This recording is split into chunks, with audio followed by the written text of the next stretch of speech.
Oke, halo semuanya. Kami dari kelompok 2 akan mempresentasikan mengenai bab 4 yaitu metode keuangan dasar. Kelompok kami dari Bariki, Ikhlas, Farel, dan saya sendiri, Evan. Oke, jadi untuk yang pertama, next.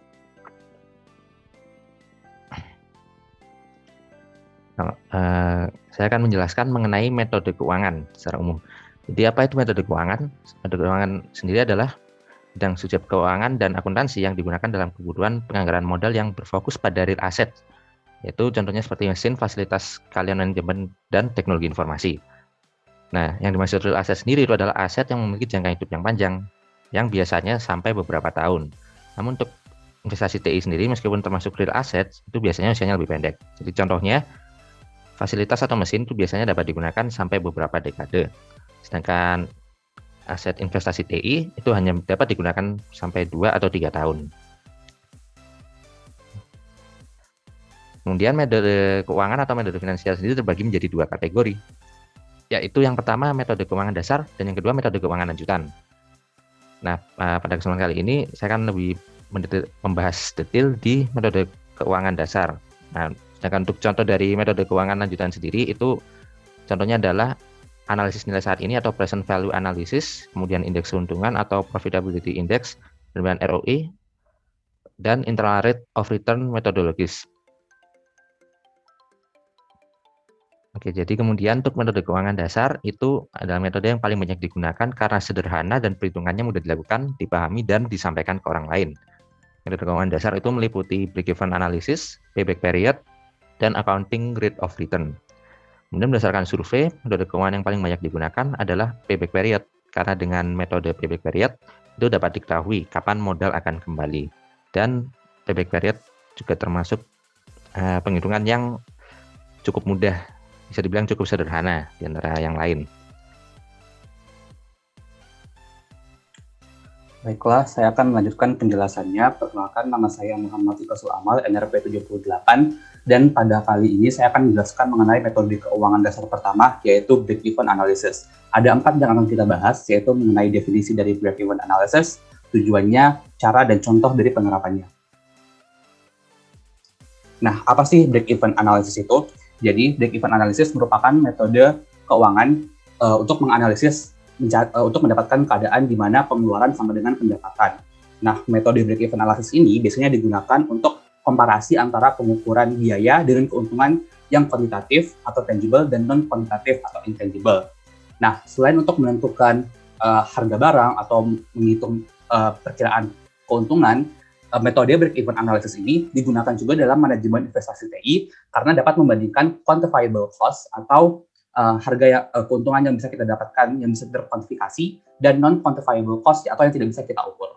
Next. Nah, apa sih tujuan dari analisis break-even analysis ini? Nah, tujuannya yaitu menyediakan pandangan dinamis hubungan antara sales, cost, dan profit. Metode ini untuk menentukan kapan break-even atau dalam bahasa Indonesia impasse dapat terjadi. Ada beberapa manfaat ketika kita menerapkan metode break-even analysis. Yang pertama itu membantu pengendalian anggaran perusahaan, meningkatkan dan menyeimbangkan penjualan karena kita bisa mengetahui berapa produk yang harus kita jual agar mendapatkan untung, terus menganalisa harga jual dan perubahan biaya, dan yang terakhir sebagai bahan pertimbangan dalam pengambilan keputusan dalam kasus ini untuk menentukan apakah sebuah investasi TI dapat dilakukan atau tidak. Next. Nah, untuk melakukan metode break-even analysis ini terdapat 2 cara. Cara yang pertama itu yang biasa digunakan untuk menentukan apakah sebuah investasi TI itu harus diterapkan. Untuk cara pertama ini ada beberapa step yang harus dilakukan. Step yang pertama yaitu menentukan present value cost dan present value of quantifiable benefits. Nah, present value merupakan konsep nilai arus kas atau cash flow yang dimana nilai arus kas yang saat ini kita terima itu pada masa akan memiliki nilai yang berbeda pada masa yang akan datang. Nah, PV cost ini diasumsikan sebagai modal awal untuk investasi, sedangkan PV quantifiable benefits atau quantifiable cost ini adalah keuntungan tangible yang didapatkan dari investasi. Nah, jadi jika kita melakukan investasi TI, tentu terdapat cost atau biaya yang harus dikeluarkan. Nah, ini kita asumsikan sebagai present value cost atau modal yang kita berikan untuk melakukan investasi, dan PV quantifiable benefits merupakan keuntungan yang bisa terkuantifikasi seperti peningkatan produktivitas sebesar sekian juta yang didapatkan dari investasi TI tersebut. Nah, untuk menentukan present value cost maupun present value quantifiable benefits bisa menerapkan rumus seperti berikut, yaitu AT per 1 tambah R pangkat T, di mana AT itu merupakan cost benefit dalam selang waktu, R itu merupakan discount rate atau suku bunga, dan T itu merupakan periode waktu di mana investasi TI diterapkan. Next. Nah, langkah yang kedua adalah mengkalkulasikan net cost. Jadi net cost itu merupakan didapatkan dari present value cost dikurangkan dengan present value quantifiable benefits. Nah, net cost ini diasumsikan menjadi intangible benefits. Seperti yang kita tahu sebelumnya, bahwa dalam tiap-tiap investasi TI terdapat quantifiable benefits atau keuntungan yang bisa diukur dan intangible atau non-quantifiable benefits yang tidak dapat diukur. Nah, setelah kita mendapatkan nilai dari present value cost atau modal yang digunakan untuk menerapkan sebuah investasi, kita kurangkan dengan quantifiable benefits yang kita dapatkan dari investasi tersebut. Nah, selisih dari keduanya disebut net cost atau intangible benefits. Nah, langkah yang selanjutnya adalah kita menentukan apakah intangible benefits tersebut itu worth atau dapat disamakan dengan net cost-nya. Jika intangible benefits dapat mengurangi present value-nya sampai 0 atau menjadi break even atau impasse, maka investasi perlu dilakukan. Jadi, rule of thumb yang bisa diterapkan dalam konsep break even analysis adalah jika total benefits yang terdiri dari quantifiable benefits dan intangible benefits itu lebih besar atau sama dengan total cost dari yang kita terapkan untuk modal investasi tersebut, maka kita harus menginvestasikan teknologi tersebut. Tapi jika total benefits-nya kurang dari sama dengan total cost, maka kita tidak disarankan untuk tidak melakukan investasi tersebut. Next. Nah, cara yang kedua itu adalah cara yang biasanya diterapkan untuk menentukan nilai harga atau menentukan berapa jumlah barang yang diterapkan agar kita break even. Ini agak lebih mudah daripada cara sebelumnya. Nah, ada beberapa langkah utama yang untuk menerapkan cara ini. Yang pertama, kita menentukan fixed cost dari sebuah perusahaan. Nah, fixed cost itu merupakan semua biaya yang tidak bergantung pada volume atau jumlah dari produksi. Jadi, misalnya biaya sewa perusahaan, biaya lokasi kantor, dan lain-lain sebagainya yang tidak bergantung pada volume produksi. Yang kedua, variable cost, yaitu biaya yang dapat berubah-ubah nilainya dan bergantung pada volume atau jumlah dari produksi. Next. Selanjutnya adalah kita menentukan harga produk yang akan kita jual, disesuaikan juga berapa ongkos dalam proses pembuatannya. Lalu kita tentukan margin atau selisih dari tiap-tiap kontribusi unit, berapa yang kita ingin ambil atau profitnya setelah barang dijual untuk menutupi variable cost-nya. Dan yang terakhir kita hitung break-even point-nya, di mana ada kemungkinan profit maupun rugi. Nah, break-even point ini memberikan informasi kepada kita berapa volume atau jumlah atau barang yang harus kita jual agar menutupi harga dari kedua variable cost dan fixed cost tersebut. Next. Langsung saja kita masuk ke contoh penerapan. Yang pertama, untuk cara yang pertama. Nah, pada kasus ini, terdapat perusahaan Zeni yang berencana menginvestasikan dananya pada sistem ERP baru. Nah, biaya awal pada penerapan ERP tersebut sebesar 100 juta rupiah. Dengan biaya maintenance atau biaya lanjutannya itu sebesar 20 juta per tahun. Dari implementasi tersebut, keuntungan yang didapatkan dari peningkatan produktivitas itu sebesar 35 juta per tahun, termasuk peningkatan motivasi pekerja dalam melakukan pekerjaannya. Jika diketahui suku bunga tersebut sebesar 12% per tahun, apakah perusahaan Zeni harus melakukan investasi tersebut? Nah, jika kita analisis kasus ini, jadi perusahaan ini ingin menginvestasikan sebuah ERP baru, di mana terdapat cost awalnya sebesar 100 juta dan 20 juta per tahunnya. Nah, dari situ kita mendapatkan angka 35 juta, yaitu peningkatan produktivitas.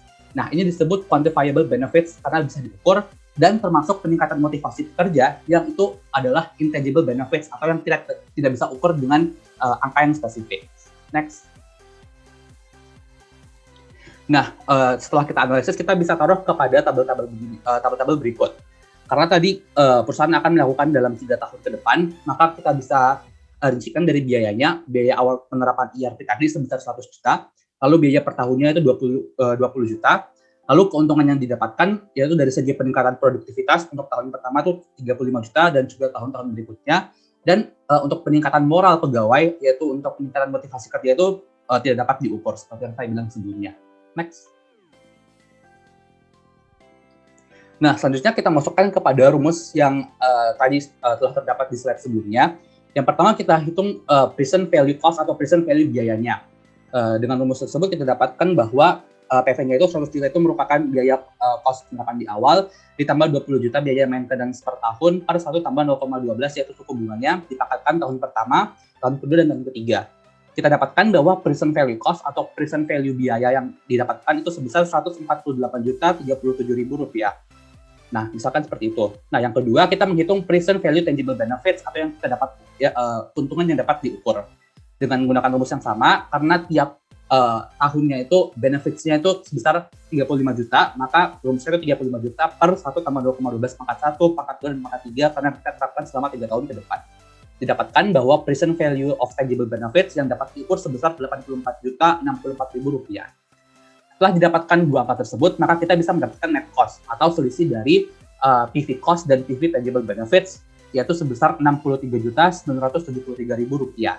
Nah, karena investasinya dilakukan selama 3 tahun, maka itu kita bagi dengan 3 menjadi Rp21.324.000. Nah, untuk menentukan apakah investasi IRP tersebut worth it atau dapat diterapkan, maka pihak manajemen harus mengecek apakah Rp21.324.000 itu setara dengan peningkatan motivasi pekerja atau peningkatan moral pekerja yang ini yaitu sebagai intangible benefits dari penerapan IRP tersebut.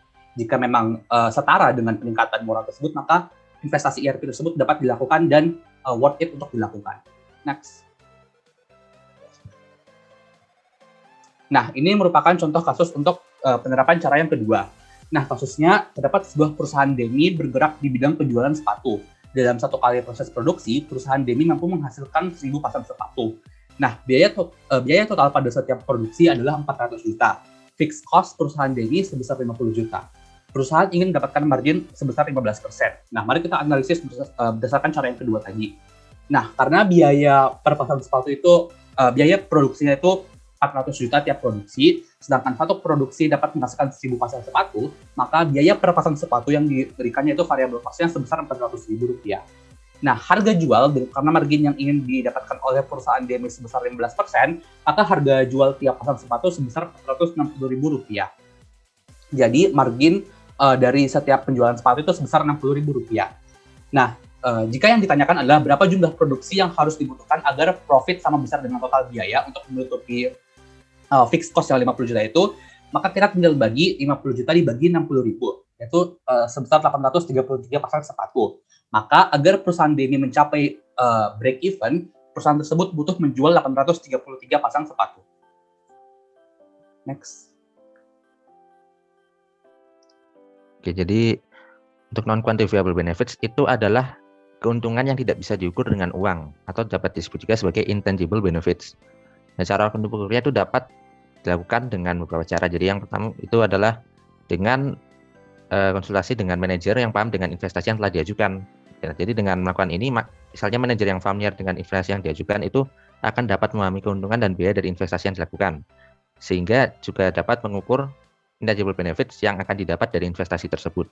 Jadi misalnya ada seorang manajer yang paham dengan ERP dan sistem-sistemnya, maka akan dapat memperkirakan intangible benefits yang akan didapat jika diajukan implementasi ERP pada perusahaan tersebut.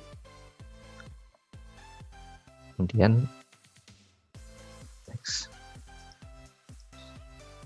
Kemudian dapat juga dilakukan dengan ukuran pengganti atau pengukur pengganti yang dapat merepresentasikan nilai dari intangible benefits.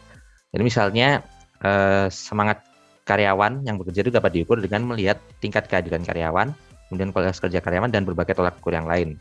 Lalu hasil-hasil ukuran ini dapat dikalkulasikan dan dibandingkan dengan net cost yang ada. Oke.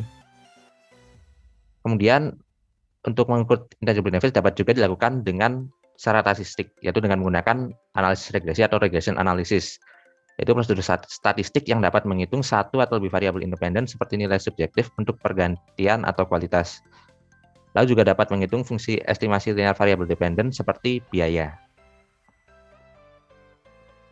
Nah, langkah-langkah untuk melakukan analisis regresi itu ada 5. Yang pertama yaitu menentukan parameter non-kuantitatif yang akan dihitung, kemudian menentukan variabel dependen dan variabel independennya, kemudian melakukan survei dengan variabel yang telah ditentukan sebelumnya, kemudian mengkonversi hasil survei menjadi tabel, dan terakhir menganalisa hasil survei dan menarik kesimpulan.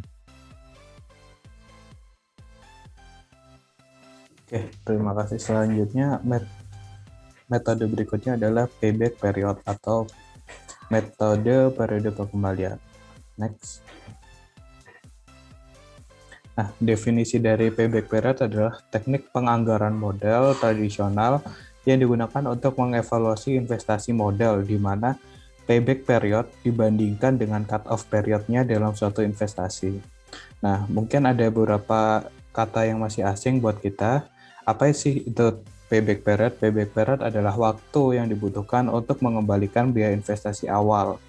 Nah, sedangkan cut-off period adalah waktu yang telah ditentukan oleh organisasi atau perusahaan di mana kapan investasi tersebut harus bisa kembali sesuai investasi yang sudah dilakukan. Jadi simplifikasinya adalah teknik ini adalah teknik yang membandingkan antara payback period atau waktu yang dibutuhkan dari investasi payback period dibandingkan dengan waktu yang sudah ditentukan oleh perusahaan dalam melakukan investasi. Next.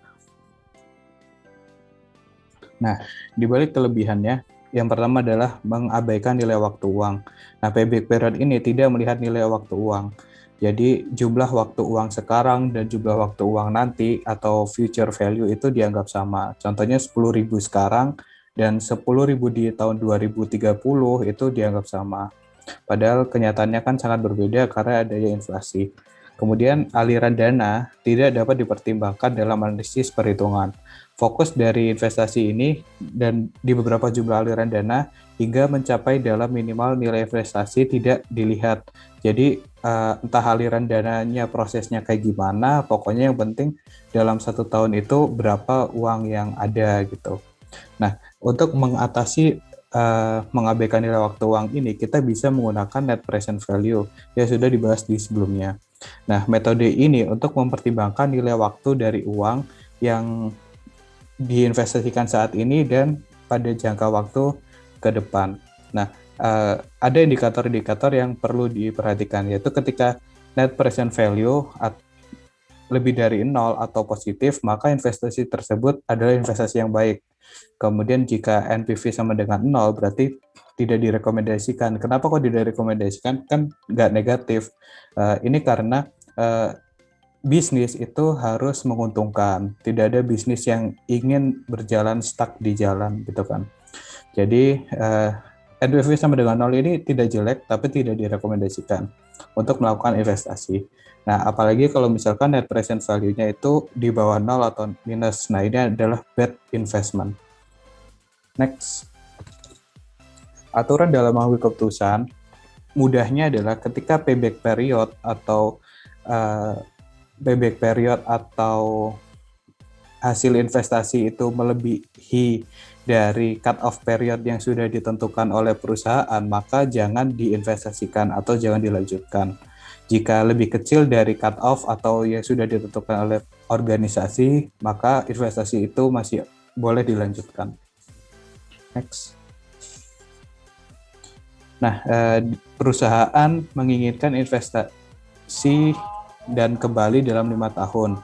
Namun, ada kasus di mana payback period dalam 3 tahun dan payback period dan kasus lain adalah payback period dalam 8 tahun. Padahal cut-off period adalah 5 tahun. Sesuai dengan prinsip tadi, ketika payback period lebih kecil dari cut-off periodnya, maka investasi tersebut boleh dilakukan. Sedangkan jika melebihi seperti kasus yang kedua adalah 8 tahun, di mana cut-off periodnya 5 tahun, jangan dilakukan. Next. Nah, studi kasus yang pertama adalah ketika perusahaan kontainer ingin melakukan investasi terkait data server. Nah, untuk mendukung program bisnisnya, CEO mengatakan cut-off periodnya adalah 3 tahun. Jadi 3 tahun model yang saya keluarkan untuk membangun data center itu harus balik gitu kan. Kemudian ada pertanyaan yang timbul, manakah investasi yang memiliki hasil terbaik bagi perusahaan? Apakah menggunakan server AWS atau melakukan data center secara offline dengan membeli beragam alatnya? Next. Oke, untuk langkah menjawabnya kita perlu menyiapkan dulu data yang ingin kita cari, kemudian alur transaksinya, alur cash flow-nya, kemudian kita dapatkan juga cut-off periodenya. Kemudian tentukan payback period berdasarkan data, serta tariklah kesimpulan menggunakan aturan dan prinsip mengambil keputusan yang ada di payback period. Next. Oke. Mari kita bahas, cut-off period adalah di tahun ketiga, dan untuk jumlah aliran dana atau cash flow pada server AWS didapatkan 50 juta itu akan kembali pada aliran tahun kedua. Sementara ketika kita membangun data center, 50 juta itu baru terpenuhi di tahun keempat. Next. Oke, dari sini kita dapatkan kesimpulan yang kurang lebihnya begini. AWS Cloud dengan investasi awal 50 juta itu akan kembali dalam waktu 2 tahun. Sementara jika kita membangun data center secara mandiri, itu akan kembali dalam waktu 4 tahun. Ini kalau yang AWS, dia kurang dari cut off, makanya kita boleh melakukan investasi di AWS. Jadi jawaban sementara adalah menggunakan server AWS adalah pilihan investasi yang lebih baik daripada membangun data center. Kenapa kok sementara? Karena di sini adalah letak kelemahannya. Kita tidak tahu 2 tahun lagi itu kondisi keuangan itu kayak gimana. Makanya kita perlu meninjau kembali net present value tadi. Next. Net present value kita simulasikan dalam waktu 2 tahun dengan bunga 10%, dikatakan memiliki nilai investasi sebesar 52.356.760. Sementara jika kita membangun data center, itu justru nilai investasi di 4 tahun mendatang akan bernilai 46 juta, di mana nilai investasi ini turun justru, sehingga investasi ini dikatakan tidak baik untuk dilakukan.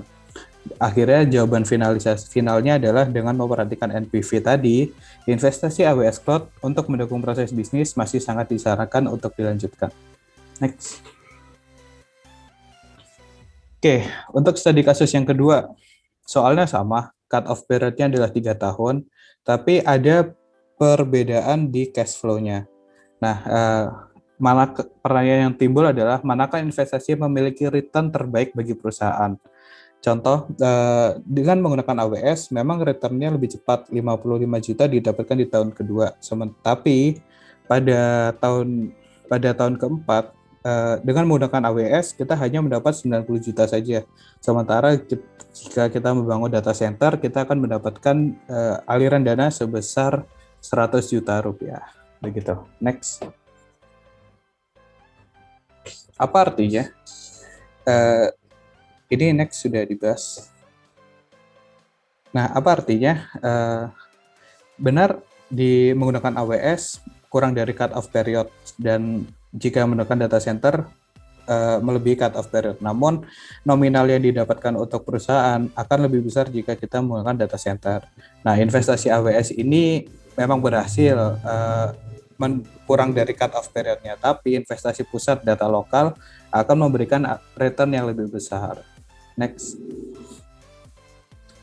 Nah, terus kalau gitu jawabannya apa dong? Keputusan ini sebenarnya bisa dikembalikan lagi ke perusahaan tersebut, atau kita bisa menggunakan solusi lain dengan pendekatan discounted cash flow sebagai pertimbangan keputusan yang akan kita bahas di pertemuan selanjutnya.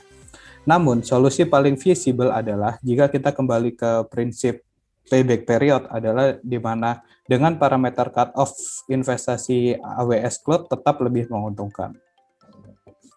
Next. Oke, kita ke kesimpulan dari metode ini. Ada 3 kesimpulan dasar yang bisa kita ambil. Jadi, metode payback period adalah metode yang paling sederhana sehingga mudah untuk dipahami dan diimplementasikan. Kemudian kita bisa memaksimalkan investasi. Organisasi perlu mendefinisikan secara jelas kemana organisasinya, apakah mengejar keuntungan yang maksimum atau kerugian yang minimum. Metode ini juga disarankan untuk pilihan investasi jangka pendek karena semakin lama jangka investasinya akan semakin berisiko untuk net present value-nya. Next.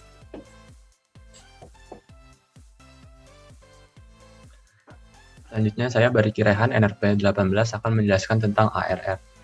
Pengertian dari ARR itu sendiri adalah metode yang digunakan untuk menghitung tingkat pengembalian rata-rata suatu investasi dengan membandingkannya dengan CRR. CRR sendiri, yaitu Cut Off Rate of Return, adalah nilai yang diberikan sebagai acuan untuk menentukan investasi yang baik. Pemberian nilai mempengaruhi baik buruknya investasi. Jika ARR lebih kecil dibandingkan dengan CRR, maka perusahaan disarankan untuk tidak melakukan investasi. Untuk rumus perhitungannya di sini ada dua. Yang pertama, rumus dengan mengikut sertakan depreciation, yaitu ARR sama dengan rata-rata pendapatan bersih per tahun dibagi dengan rata-rata book assets per tahun. Kemudian jika rumus yang kedua, yaitu rumus dengan tidak mengikut sertakan depreciation, yaitu rumusnya adalah ARR sama dengan rata-rata pendapatan bersih per tahun dibagi dengan total investasi. Depreciation sendiri adalah ketika suatu aset cenderung kehilangan nilainya seiring bertambahnya usia. Karena suatu aset mahal yang diinvestasikan selama beberapa tahun, biayanya juga akan mahal untuk dikeluarkan selama beberapa tahun. Nilai depreciation ditentukan dengan prediksi yang dilakukan oleh perusahaan berdasarkan pengalaman. Untuk langkah perhitungannya, yang pertama, menentukan cut-off rate of return secara hati-hati karena akan dibandingkan dengan ARR dan menghasilkan keputusan apakah investasi akan memiliki potensi yang baik. Langkah kedua, yaitu menghitung average annual net income atau rata-rata pendapatan bersih per tahun. Langkah ketiga, yaitu menghitung average annual book value of asset atau rata-rata nilai aset tiap tahun. Dan langkah keempat adalah menghitung ARR sesuai dengan rumus yang dipilih. Di sini kita langsung masuk ke studi kasus. Di sini ada sebuah perusahaan Hershey Food Incorporation ingin melakukan investasi TI sebesar $150.000. Hershey memperkirakan terjadinya depresiasi sebesar $50.000 dan cut-off sebesar 20%. Hershey Food Incorporation memiliki proyeksi net income selama 3 tahun sebagai berikut dengan tax rate sebesar 40%. Ini bisa dilihat untuk tahun pertama net sales-nya 140.000, untuk tahun kedua 80.000 dan untuk tahun ketiga 90.000. Untuk biaya operasionalnya di tahun pertama yaitu 20.000, tahun kedua 5.000 dan tahun ketiga 5.000. Untuk nilai depresiasinya 3 tahun ini memiliki nilai depresiasi yang sama yaitu $50.000. Selanjutnya untuk pajak di tahun pertama akan dikenakan sebesar $28.000, di tahun kedua $10.000 dan di tahun ketiga $14.000. Dan net income dari masing-masing tahun yaitu tahun pertama $42.000, tahun kedua $15.000 dan tahun ketiga $21.000. Di sini kita dapatkan rata-rata net income-nya sebesar $26.000.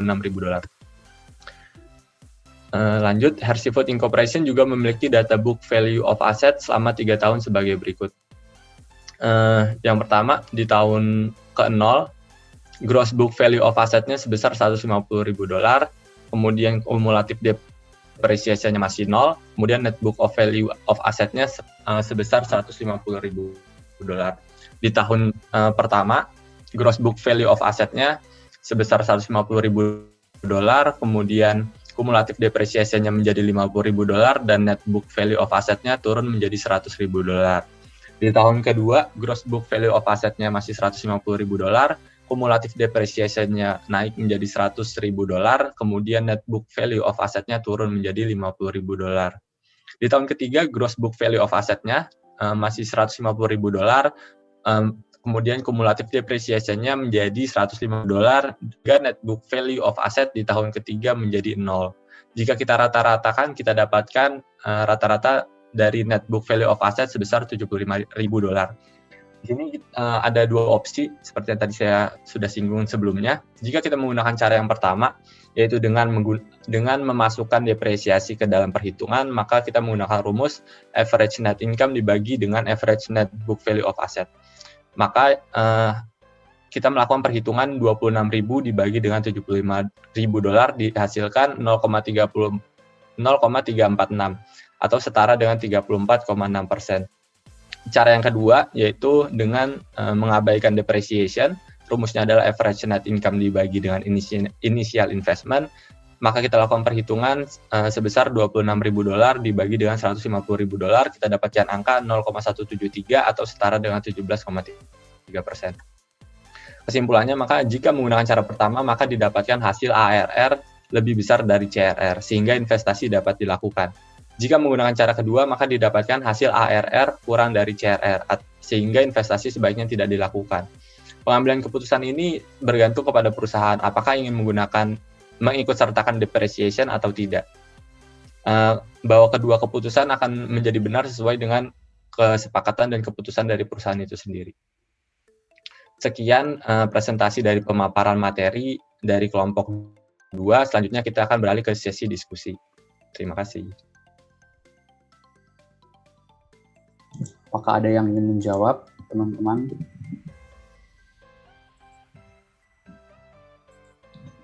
Oke, Fajrul mungkin dipersilahkan. Oke, terima kasih. Mohon izin menjawab ya teman-teman. Fajrul Ender 11. Kenapa menggunakan analisa break even point dalam TI? Karena yang pertama, analisa ini adalah analisa yang paling mudah dan paling umum digunakan. Kemudian juga investasi ini juga kita bisa mengetahui tangible profitnya gitu. Jadi bisa dihitung BEP-nya.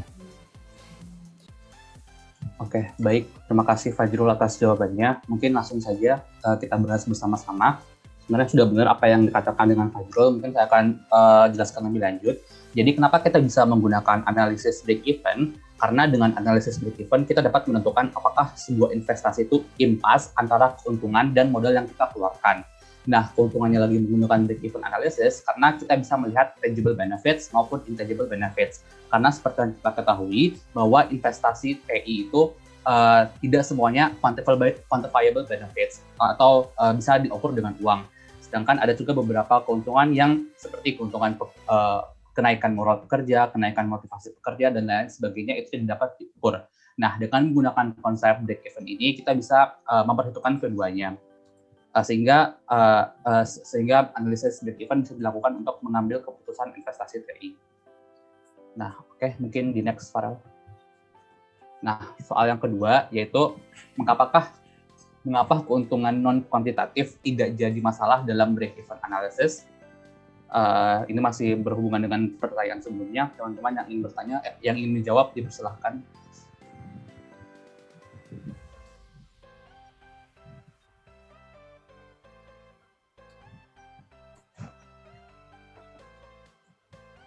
Apakah ada yang ingin menjawab pertanyaan ini?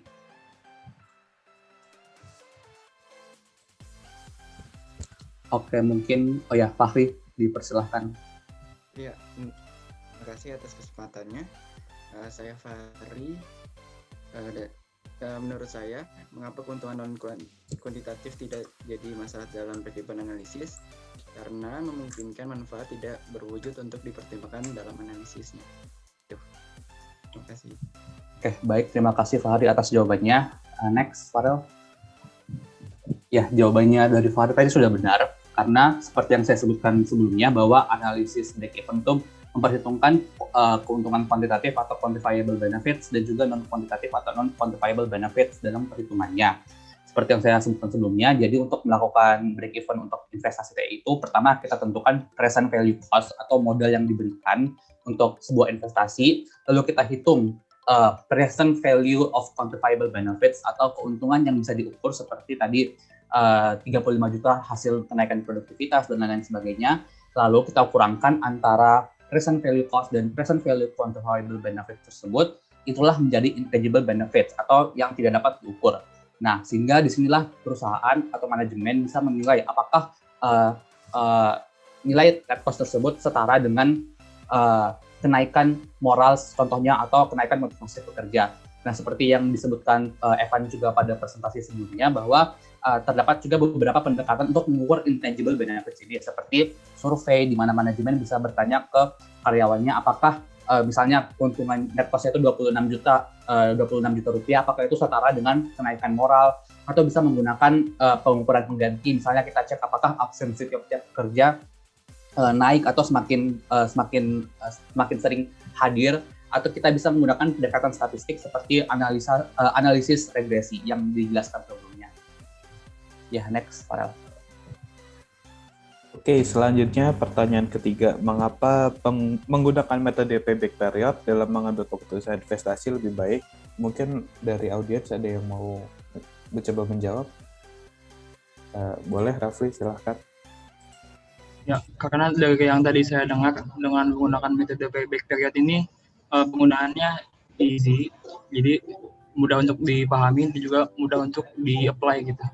Terus metode payback period ini juga kan kalau nggak salah tadi mempertimbangkan segala risiko yang diambil saat investasi seperti itu.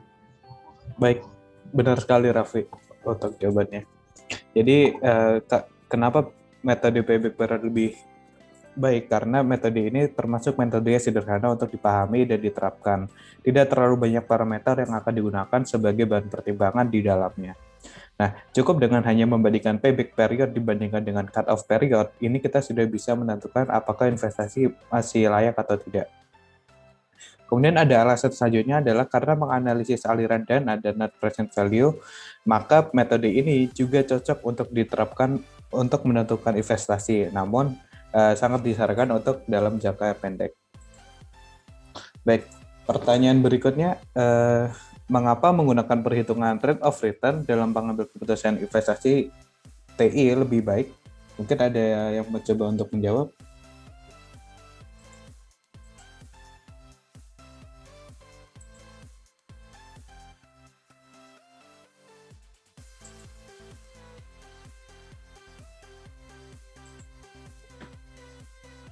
Oke, mungkin untuk mempercepat durasi, jadi kenapa kalau investasi rate of return dalam mengambil keputusan investasi bisa digunakan? Karena rate of return ini menggunakan perhitungan tingkat pengambilan rata-rata untuk mengambil sebuah keputusan investasi. Nah, maka ARR merupakan cara yang tepat dan cepat untuk membandingkan prospek satu proyek dengan proyek yang lainnya yang nantinya akan diinvestasikan oleh perusahaan tersebut.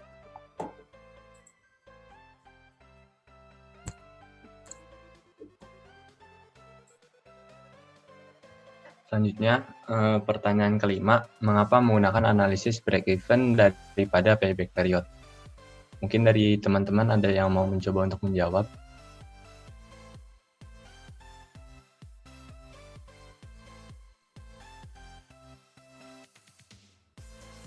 Mbak Riki mau coba jawab. Oh iya, boleh. Kalau dari yang udah dijelasin tadi, jadi kalau payback period ini lebih menentukan pada durasi periode cut-off. Sementara kalau break-even analysis ini lebih menganalisis dari nilai intangible benefits-nya. Jadi kalau misalnya kita pakai penilaian break-even analysis, kita bisa memperhitungkan non-quantifiable benefits atau intangible benefits-nya tadi. Gitu, Bar. Oke, baik sekali. Di next rel. Nah, untuk aku jelasin lagi ya. Jadi analisis break-even dan payback period sama-sama memiliki unsur subjektivitas di dalamnya. Unsur subjektivitas payback period terletak pada penentuan periode cut-off. Sedangkan pada analisis break-even terletak pada penentuan nilai intangible benefits. Walaupun begitu, penentuan nilai intangible benefits masih bisa didapatkan dengan melakukan pendekatan beberapa metode. Salah satunya adalah melakukan pendekatan secara statistik. Lanjut ke pertanyaan berikutnya. Mengapa tidak memperhitungkan time value pada metode payback period dapat menyebabkan masalah? Mungkin dari teman-teman ada yang mencoba. Oke, Iqbal silakan boleh mencoba untuk menjawab. Terima kasih, saya Iqbal. Jadi kalau menurut saya itu karena metode payback period sendiri itu merupakan penghitungan yang berdasarkan atas periode rentang waktu tertentu. Selain itu, time value itu juga menentukan bagaimana nilai uang saat ini dan masa depan. Misalkan nilai uang saat ini pasti akan selalu berubah seiring dengan berjalannya waktu. Mungkin demikian. Oke, bisa kita lihat. Sebenarnya udah benar yang dikatakan Iqbal. Jadi jika time value diabaikan, belum tentu uang di masa akan datang akan sebanding dengan nilai investasi yang sudah diberikan. Pada dasarnya uang di masa akan datang tidak seberharga di masa kini dengan nilai yang sama, sehingga kita perlu berhati-hati untuk melakukan investasi. Sehingga NPV tidak boleh bernilai negatif agar investasi di masa yang akan datang tetap menguntungkan. Lanjut ke pertanyaan berikutnya. Mengapa pengklasifikasian biaya sangatlah penting dalam metode perhitungan rate of return? Ya, boleh Gina. Baik, Mbak Riki, terima kasih. Jadi pengklasifikasian biaya itu penting supaya nilai-nilai yang dihitung itu benar dan tidak salah. Karena nilai-nilai yang dihitung itu mempengaruhi baik atau buruknya suatu perusahaan. Terima kasih. Oke, boleh di next. Jadi lebih detailnya adalah kenapa pengklasifikasian biaya itu sangat penting dalam perhitungan rate of return. Dikarenakan dalam perhitungan ARR, nilai net income yang digunakan merupakan net income yang dihasilkan dari investasi, bukan dari net income operasional secara keseluruhan. Misal sebuah perusahaan bisa saja mengalami kenaikan income dikarenakan perubahan dari strategi sales dan marketing, bukan dari hasil investasi yang dilakukan oleh perusahaan.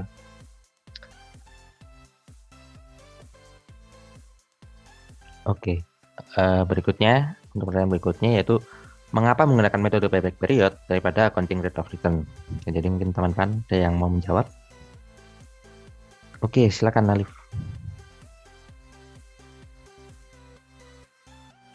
Oh.